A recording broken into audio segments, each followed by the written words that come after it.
So I'd like to share this node I have here for well, if you'd like to scatter objects in more than one object and to have them separate, not overlapping, I have this setup here, so I'll put it on the description.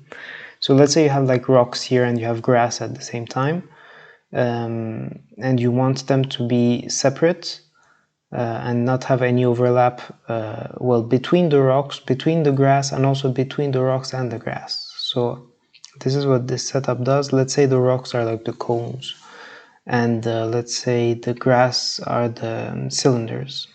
So I'll put this on GitHub, but so this is what the setup looks like. I have a grid here. So on this grid I distribute the first points here. Then I distribute other points here, and I just change the seed so that they're not exactly in the same spot.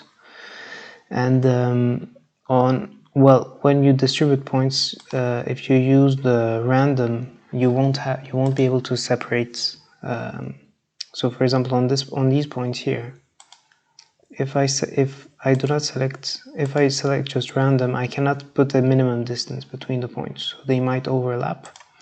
So if I go onto the Poisson disk, I can put a minimum distance, so now they're not overlapping.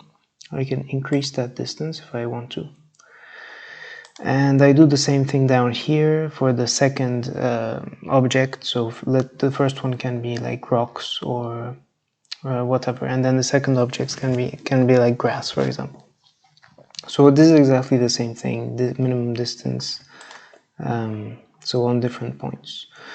Then when I'm done with that, I come here and I delete basically the points, let's say the rock points that are at less than 0.2 distance from the other points. So if the rock points are below 0.2 meters from the grass rocks, they're going to be deleted.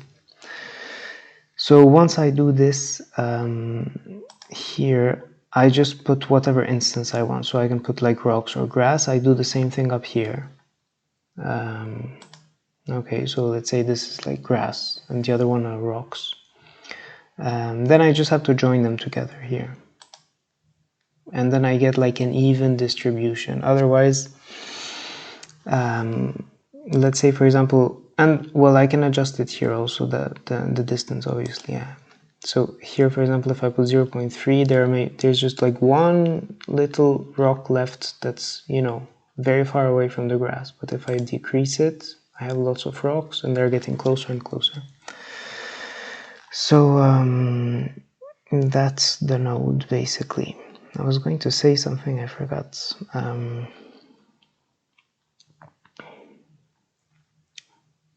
Yeah, well, I can adjust stuff. Basically, I can adjust the distances, and then once I join them, well, I have an even, I have evenly separated objects.